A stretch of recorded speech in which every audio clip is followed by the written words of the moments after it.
à toutes et à tous, ma team Kiefer, j'espère que vous allez bien.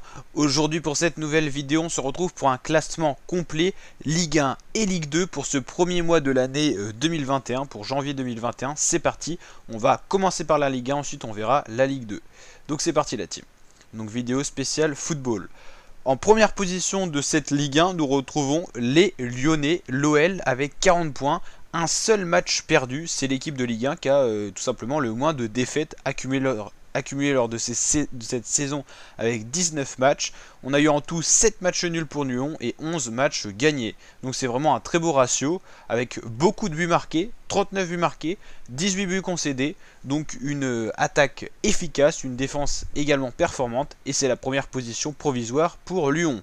Mais on retrouve à seulement un point les Parisiens, le Paris Saint-Germain avec 39 points. Ils ont l'habitude de remporter la Ligue 1, ils sont à un point de la première place. Ça fait déjà de nombreuses années qu'on n'a pas vu le PSG aussi proche des autres équipes. D'habitude il se détachait nettement en première position. Là cette année c'est pas le cas. Ça donne un peu plus de suspense notamment pour cette saison. Avec quand même 4 défaites à noter pour le PSG, 3 matchs nuls et 12 victoires. 11 buts concédés, c'est quand même la meilleure défense du championnat et 43 buts marqués, c'est la meilleure attaque du championnat. Mais c'est vrai que les statistiques sont assez proches des Lyonnais avec 39 buts marqués, on en l'a vu tout à l'heure, contre 43 et 18 buts concédés contre 11. Là, c'est quand même en faveur du Paris Saint-Germain. En troisième position, on retrouve également une équipe à 39 points, en égalité de points avec le Paris Saint-Germain, mais toujours à la différence de but, qui est quand même assez différente entre les deux équipes.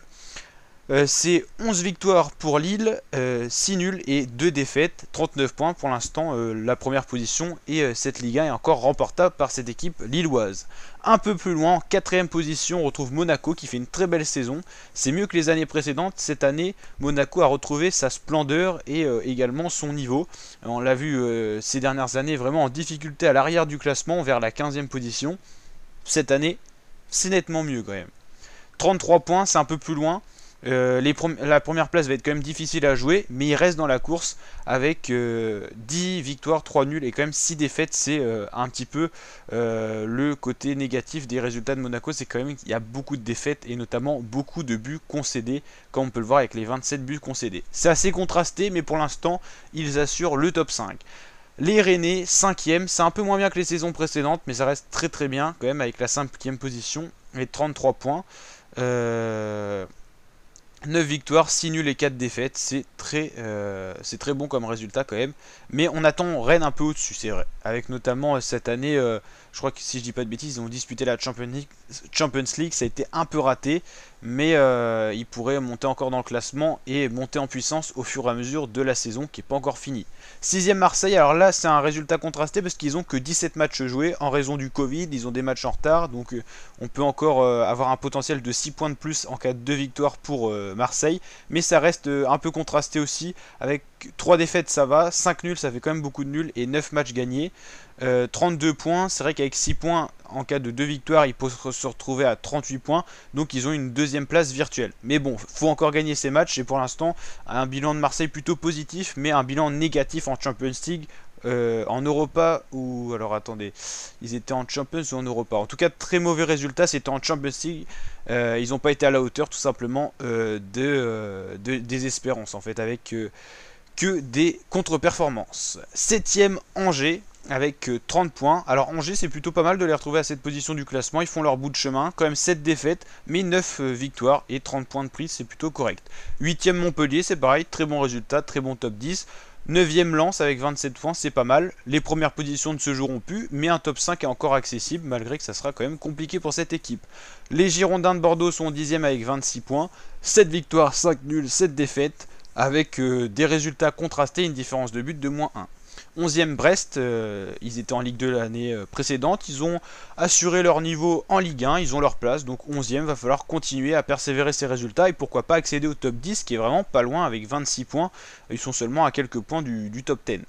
12e Metz, alors Metz c'est assez contrasté, ils ont une 12e place, ils ont 25 points, il y a quand même pas mal de défaites et de matchs nuls, peu de victoires, mais ils font leur petit bout de chemin et le top 10 pareil est accessible pour eux. Alors Nice 13e, on attend cette équipe à un niveau plus au-dessus, c'est vrai qu'un top 15 comme là, c'est un peu décevant, 13e, 23 points, seulement 6 victoires, beaucoup de défaites, 7 et 5 nuls. c'est pas excellent, hein. Pas mal de buts concédés aussi, 25, ça fait quand même un certain montant. Donc c'est pas génial. 14e Reims avec 21 points. 15e Strasbourg, 16e Saint-Etienne. Saint-Etienne, c'est pareil, ces dernières saisons, ils sont un peu plus en difficulté. On les attend plus dans un top 10 que dans un top 16 avec seulement 19 points de prix et seulement 4 victoires. C'est les matchs nuls qui ont permis à cette équipe d'être à cette position, tout comme Nantes à la 17e place qui accumule les matchs nuls.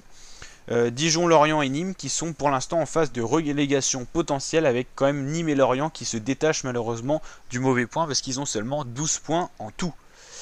On va maintenant passer à la Ligue 2 qui est menée mais pas avec tant d'avance que ça par l'équipe de 3. 38 points de prix avec 11 matchs gagnés, 5 nuls et 3 défaites quand même. Ça montre que le niveau est assez homogène avec Toulouse qui est deuxième avec seulement 2 points de retard, 36 points.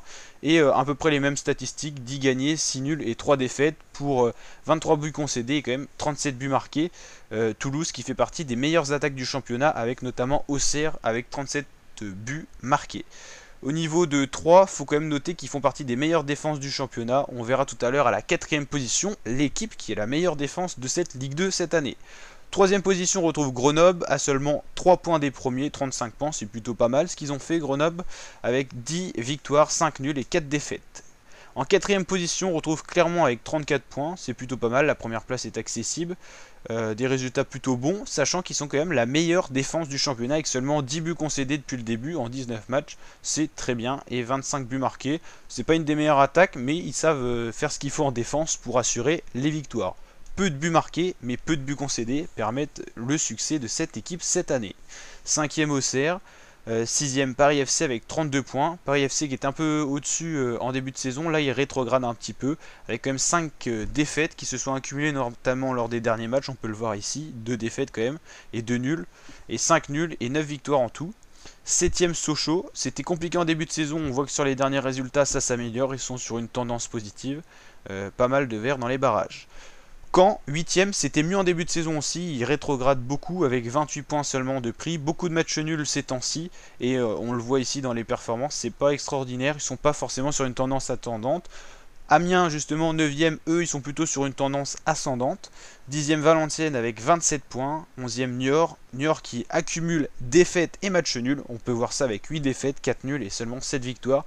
Et un top 10 qui paraît maintenant difficilement accessible au vu des dernières performances. On les voit plus rétrograder dans la suite du classement. Le Havre 12ème, alors c'est une surprise de les voir ici, le Havre, parce que ces dernières années, ils avaient l'habitude de faire des top 5, des top 10. Là, cette année, c'est beaucoup plus compliqué. Certaines années, on les pensait capables d'aller en Ligue 1. Cette année, c'est pas du tout le cas et c'est très compliqué pour le Havre. On le voit notamment au niveau des buts concédés qui sont quand même à la hauteur de 25. On retrouve à la 13e position Ajaccio, 14e Dunkerque, 15e Guingamp avec 20 points et seulement 4 victoires. Chambly-Nancy sont également à 4 victoires avec 19 et 18 points respectivement. Rodez, Pau et Châteauroux sont pour l'instant en phase d'être relégués, avec notamment Châteauroux qui est en très grande difficulté sur ses 5 derniers matchs, c'est quand même 4 défaites et 1 nul. Pau c'est à peu près pareil, 4 défaites et 1 nul, avec une possible phase de relégation pour ces deux équipes qui commencent à se détacher du classement vers le bas avec très peu de points pris. Donc la team, si cette vidéo vous a plu, n'hésitez pas à lâcher le petit pouce bleu des familles, à vous abonner pour ne rien louper de la Ligue 1 et Ligue 2 qu'on fait des bilans chaque mois d'ailleurs. Et on suit également intégralement le foot avec l'Euro qu'on suivra sur ma chaîne YouTube en intégralité. Abonnez-vous pour ne rien louper et je vous dis à très bientôt pour de nouvelles vidéos mes fratés. Ciao.